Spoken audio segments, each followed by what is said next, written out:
Bienvenidos a La Última Victoria, nuestra serie especial de Semana Santa. Soy Henry Beltrán y hoy exploraremos el tema Victoria en la Tierra. La Segunda Guerra Mundial fue uno de los acontecimientos más sangrientos y trágicos de la historia. El gran personaje que aterrizó Europa fue Adolfo Hitler, cuyo ejército parecía invencible y cuyo poder hegemónico y tiránico amenazaba con extenderse por todo el continente. Y aún tenía aspiraciones mundiales.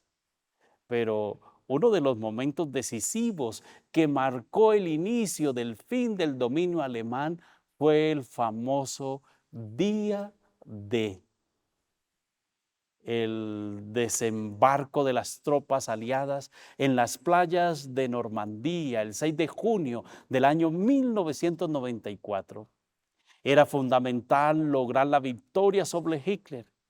De allí en más, si bien tuvieron que librarse varias batallas dolorosas, empezó el declive de las fuerzas y ese cruel dictador que terminó en su total derrota y la liberación de los pueblos oprimidos. De manera similar, los seres humanos estamos naturalmente sometidos a un tirano que el Apocalipsis denomina el gran dragón, la serpiente antigua que se llama Diablo y Satanás, que engaña a todo el mundo, lo describe Apocalipsis capítulo 12, el versículo 9. También estamos en medio de una guerra de dimensiones cósmicas, que es la causa última de todas nuestras desgracias. Pero también hubo un día D para la historia de la humanidad, y es cuando Jesús desembarcó en nuestro problemático y sufriente mundo para librar la batalla más decisiva contra las fuerzas del mal. Allí Él logró la victoria. Se necesita alguien que venza los poderes del mal. A la derecha del que estaba sentado en el trono, vi un libro escrito por dentro y por fuera, sellado con 7 sellos. Vi también a un ángel poderoso clamando en voz alta: ¿quién es digno de abrir el libro y desatar sus sellos? Y en ninguno, ni en el cielo, ni en la tierra, ni más allá de la tierra, podía abrir el libro ni mirarlo. Y yo lloraba, describe Juan. Y yo lloraba mucho porque no se había hallado ninguno digno de abrir el libro ni de mirarlo. Entonces hubo uno de los ancianos que me dijo: no llores. El león de la tribu de David, de Judá, la raíz de David, ha vencido para abrir el libro y desatar sus 7 sellos. Lo describe Apocalipsis capítulo 5, los versículos del 1 al 5. Querido televidente, apreciada amiga, allí donde tú estás, ¿cómo podemos ver a partir del capítulo 6 del libro de Apocalipsis? El libro sellado con 7 sellos es el libro de la historia en relación con el pueblo de Dios. Y los 7 sellos representan 7 periodos de esta historia. Una historia dramática que tiene que ver con la gran guerra entre el bien y el mal que se libra sobre nuestras almas y sobre nuestro planeta. Pero no había ni en el cielo ni en la tierra nadie digno de abrir el libro. Esto causó mucha angustia a Juan, hasta que se le informó que el león de la tribu de Judá, la raíz de David, había vencido para abrir el libro y desatar sus 7 sellos. Queridos televidentes, aquí la palabra clave es vencer. Juan se le mostró, lo describe el libro de Apocalipsis, y él estaba angustiado porque no había poder humano para desatar, para abrir esos sellos y poder acceder al contenido de la palabra de Dios. Es interesante, queridos televidentes, que en este mundo donde vivimos son muchas las personas que cuando les hablan del libro de Apocalipsis o de la Biblia, dicen, tenga cuidado porque ese es un libro que nadie lo puede entender. Otros afirman, quizás se puede volver desquiciado, puede volverse loco, y hay historias que algunos suelen decir que por leer la Biblia se vuelven así. Querido televidente, allí donde te encuentras, permítame decirte que la palabra de Dios, las sagradas escrituras, contienen un mensaje del vencedor, que es Cristo Jesús, que vino a morir en la cruz del Calvario, y Él, al abrir sus brazos de amor, venció, derrotó al maligno. Por lo tanto, la palabra de Dios contiene la verdad para ti y para mí en este tiempo que cada uno de nosotros nos corresponde vivir. Es interesante. ¿Quién es este ser que ha vencido al enemigo, al mal y al pecado? ¿Quién será? El Cordero como inmolado ha logrado la victoria. A continuación, el Apocalipsis nos aclara quién es este vencedor que ganó la guerra en favor de nosotros los seres humanos. Describe la palabra de Dios. Entonces, en medio del trono, de los 4 seres vivientes y de los ancianos, vi de pie a un cordero, como si hubiera sido inmolado, que había 7 cuernos y 7 ojos, que son los 7 espíritus de Dios enviados a toda la tierra. Y él vino y tomó el libro de la mano derecha del que estaba sentado en el trono, lo dice Apocalipsis capítulo 5, los versículos 6 y 7. ¿Quién es este ser que a la vez se lo trata como un león y como un cordero? ¿Quién será? Indudablemente el mismo Juan, que en Apocalipsis habla de este cordero, es el que en su evangelio registró que Juan el Bautista llamaba a Jesús como el Cordero de Dios. ¿Nos lo recuerda Juan capítulo 1, el versículo 29? Y no solo el Cordero de Dios, sino vean la linda noticia para ti y para mí en esta hora: el que quita el pecado del mundo. ¿De dónde sale esta figura que se emplea para hablar de Jesús? Permítame recordar, querido televidente, que en el culto de los israelitas existía un santuario o templo provisorio y portátil en el que se realizaban distintos tipos de sacrificios. Se llevaban diversos tipos de animales para ser sacrificados, pero el animal por excelencia era el cordero, como se muestra en el Cordero Pascual mencionado en el libro de Éxodo, el capítulo 12. Los israelitas sabían que Dios había estipulado que la sangre de ese cordero, con la cual se pintaba el frente de sus moradas, era lo que garantizaba su liberación de la muerte y de la esclavitud. Ese animalito representaba a Jesús y su sacrificio en la cruz, tal como lo entendió Juan el Bautista al llamarlo el Cordero de Dios que quita el pecado de este mundo. Y tal como anteriormente lo había descrito el profeta Isaías en una de las más significativas profecías mesiánicas en el capítulo 53 del libro del profeta Isaías. Jesús venció en la cruz al ser nuestro sustituto y expiar nuestros pecados. Dice el profeta Isaías hablando de Jesús.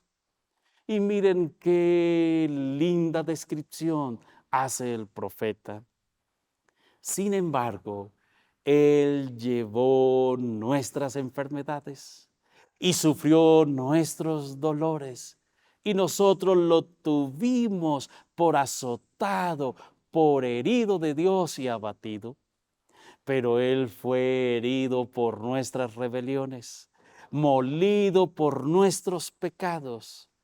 El castigo que nos trae paz lo cargó Él, y por su llaga fuimos sanados. Todos nos descarriamos como ovejas, cada cual se desvió por su camino, pero el Señor cargó sobre Él el pecado de todos nosotros. Angustiado y afligido, no abrió su boca. Como cordero fue llevado al matadero, como oveja ante sus trasquiladores, enmudeció y no abrió su boca. Qué bella descripción, encontrada en Isaías capítulo 53, los versículos del 4 al 7. Nos preguntamos, ¿por qué tuvo Jesús que padecer todo esto? ¿Y en qué sentido esto es la victoria que nos asegura nuestra liberación de los poderes del mal? Dice la Biblia en Romanos capítulo 6, el versículo 23, la paga del pecado es la muerte. Por tal razón es que existe la muerte en este planeta Tierra. La muerte es una consecuencia del pecado.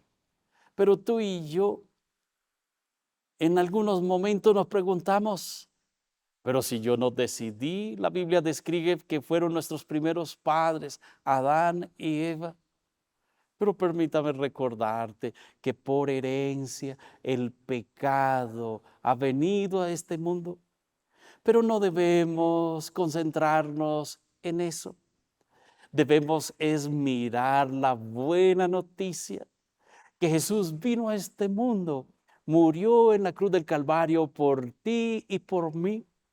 Y si tú y yo aceptamos a Jesús, podemos, cuando Él regrese por segunda vez a esta tierra, ya no como un niño, ya no para que María, esta mujer piadosa, que Dios la escogió para que en su vientre se gestara el Hijo de Dios, una mujer piadosa. Ahora ya no está María para arrullar al niño Jesús. Jesús viene ahora como Rey de Reyes y Señor de Señores.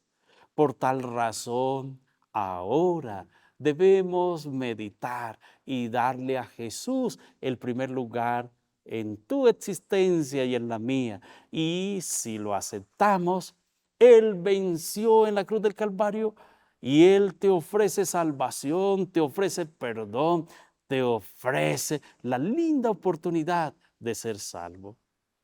Querido televidente, allí donde tú te encuentras, durante esta Semana Santa, esta Semana Mayor, allí donde tú estás, donde te encuentres, te sientes que has fallado, te sientes indigno, te sientes pecador. Permítame recordarte que Jesús no te pregunta cuántos pecados has cometido, sino Jesús abre sus brazos de amor para ti, para mí, para que tú y yo corramos a Él y podemos hallar gracia, perdón y salvación. Jesús, al dejar el cielo y hacerse hombre y vivir entre nosotros como un ser humilde y manso, y finalmente dar su vida en sacrificio por nuestra salvación, demuestra los alcances ilimitados del amor de Dios, su total generosidad, su total ausencia de egoísmo. Refuta para siempre las acusaciones de Satanás sobre el carácter y las intenciones de Dios. Dios demuestra su amor hacia nosotros en que, siendo aún pecadores, Cristo murió por ti y por mí. Gracias a esta demostración absoluta del amor de Dios en la persona de Cristo, en la vida eterna nunca más se levantarán dudas sobre la bondad de Dios hacia sus criaturas. Jesús ganó una batalla moral contra Satanás y sus acusaciones y ganó la lealtad de nuestros corazones. Jesús, con su victoria como hombre, demostró que el ser humano puede ser vencedor en la lucha contra el mal. Queridos, tenemos que vivir siempre esclavos de nuestro egoísmo, de nuestras maldades, de nuestros vicios, de la presión social para hacer el mal. Venció Jesús porque era Dios y entonces corría con ventaja sobre nosotros. Interesantes preguntas, ¿verdad que sí? La Biblia nos dice, y vean lo importante, por cuanto los hijos participaban de carne y sangre, Él también participó de lo mismo para destruir por su muerte al que tenía el dominio de la muerte, a saber, al diablo. Lo dice Hebreos capítulo 2, el versículo 14.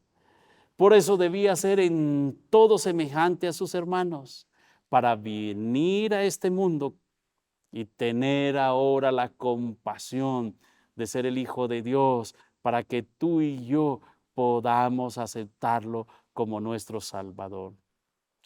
Tenemos, dice las Sagradas Escrituras, un sumo sacerdote que no pueda compadecerse de nuestras debilidades, sino uno que fue tentado en todo según nuestra semejanza, pero sin pecado, lo describe Hebreos capítulo 4, el versículo 15.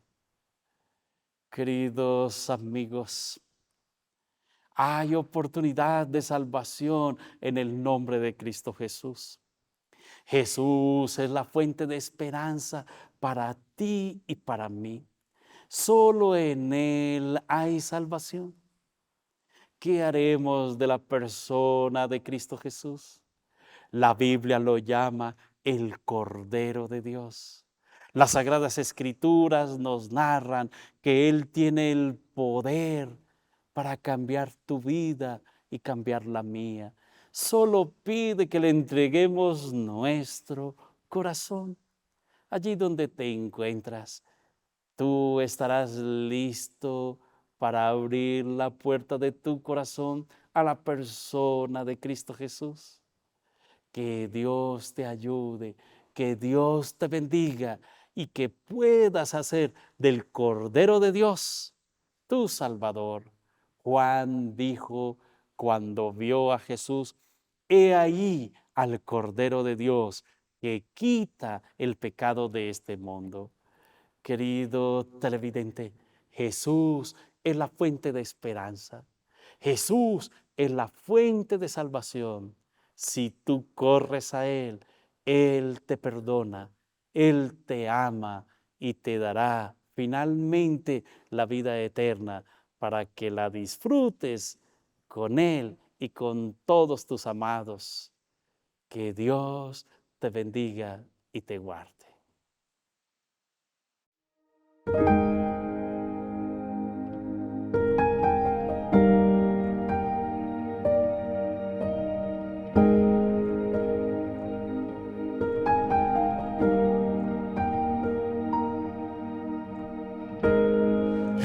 historia del conflicto, un clamor se levantó.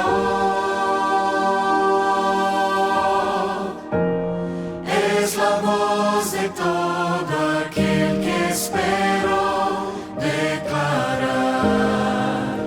a Cristo vencedor.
Durante nuestra infancia y juventud, mi madre nos llevaba a la iglesia adventista, así que yo fui un conquistador, pero luego, a medida que crecía, empecé a ver otras cosas en la periferia. Los jóvenes hacían cosas malas allí, en el mundo del crimen, y eso me pareció algo genial. Y entonces vi en eso una oportunidad de crecer económicamente por un camino diferente en la vida. El consumo de alcohol también me llevó a consumir otro tipo de sustancias. Y junto con el tráfico de drogas, vino también el consumo de drogas. Pasó el tiempo, pasaron otros 2 años en una vida de fiestas, todo parecía tan bonito. Así que fue allí donde conocí a Jeconias, a Juan Paulo, al cual le decimos Leleco. Incluso debo confesar que le tenía miedo a Jeconias cuando llegué a Areal. Pero cuando me di cuenta de lo activo que era en el mundo criminal, pensé, necesito a este muchacho a mi lado, y se me acercó y me dijo, oye compañero, acabo de salir de la cárcel, no tengo nada, se acerca la Navidad y necesito comprar algunas cosas, ¿me puedes echar una mano? Y le dije, por supuesto, amigo, eres mi compañero. Y le di una pistola 38 y una moto. Había ido con traje y corbata. Un detalle interesante, que se haya vestido con traje y corbata. Se subió a la moto y se fue a hacer el asalto con traje y corbata. Cuando llegó por la noche, le dije, amigo, nos repartimos el dinero. Y entonces él dijo, voy a hacer el último asalto. Pero él salió y no volvió. Fue arrestado de nuevo. Pasaron unos meses. Luego me arrestaron a mí también. Y luego fui arrestado y pasé 5 años en la cárcel por tráfico de drogas. Fue en la cárcel donde tuve una experiencia con Dios. Dios envió a un policía civil que era el jefe del patio, y en una ocasión me dio un libro. Así que tomé el libro y leí el título, Patriarcas y Profetas. En ese momento se me partió el corazón. En ese momento empecé a llorar, porque me acordé de cuando había sido conquistador, me acordé de cuando cantaba en la iglesia, me acordé de lo feliz que era, y entonces me pregunté en ese momento, así, en segundos, ¿qué estoy haciendo en este lugar? Oí una voz que me decía, ¿por qué no vas a la iglesia a la que te llevaba tu madre temprano en la mañana? Yo salí un día viernes y fui a la iglesia donde mi madre solía llevarme cuando era pequeño. Mi abuelo vivía atrás de esa iglesia, entonces sonó mi teléfono. Mi madre me había regalado un celular, era mi madre. Hijo mío, ¿dónde estás? Saliste temprano. Ay, Dios mío, ¿qué haces ahora? Pensaba que ya estaba haciendo algo malo. Le dije, mamá, estoy en la iglesia donde solías llevarme. Oí una voz que me decía que tenía que venir aquí hoy. Y ese día, cuando estaba allí, contestando el teléfono, llegó un viejo Chevrolet y del Chevrolet baja un hombre joven, su mujer y sus 2 hijas. Jeconias. Él todavía estaba en el 2º año de teología. Él también estaba rehaciendo su vida. Y lo vi con traje y corbata y le pregunté, ¿qué haces aquí, amigo? Y él dijo, he venido a predicar. Y yo dije, ¿vas a predicar? ¿Vas a hablar en público? Le dije, no puedo creerlo, amigo. Dios realmente hace milagros. Y entonces me quedé, escuché el mensaje. Y esa angustia se fue a través del llanto. Porque me pasé todo el sermón llorando. Y al final, Jeconias de repente me llamó, me dijo, ¿aceptas a Jesús? ¿Aceptas, amigo, que podamos servir a Dios ahora, a partir de hoy, a partir de ahora? Dije, amigo mío, acepto. Lloramos allí, copiosamente, abrazándonos con fuerza. Jesús lavó nuestras almas con su sangre. Y entonces empecé a ir a la universidad. Jeconias me mostró la universidad a la que tenía que ir. Fui colportor. Luego hice un posgrado en teología. Y tuve la oportunidad de llevar este mensaje al interior de las prisiones y ver lo que Dios puede hacer a través del Evangelio en la vida de estas personas.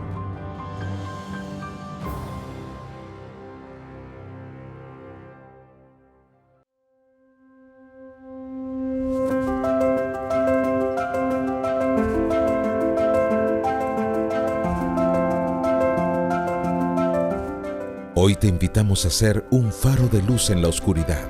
Al convertirte en un embajador de esperanza, ayudas a llevar el mensaje de Jesús a corazones necesitados, a aquellos que buscan un rayo de luz en momentos de desesperación. Tu donación es mucho más que una contribución. Es un acto de amor que permite que este programa siga siendo un puente de esperanza y salvación. Escanea el código QR con tu celular y une tu corazón al nuestro. Las historias de cambio y renovación son posibles gracias a ti, como la de Joana, quien encontró en Mensajes de Vida un nuevo comienzo. Como lo dice claramente, es un mensaje de vida, es un mensaje al cual nos puede llegar a muchísimos, porque así como me llegó a mí, pues puede llegar a más personas, y por medio de ese mensaje es que llegamos a conocer mucho a Dios. Sé un embajador de esperanza, sé un faro de luz en la oscuridad.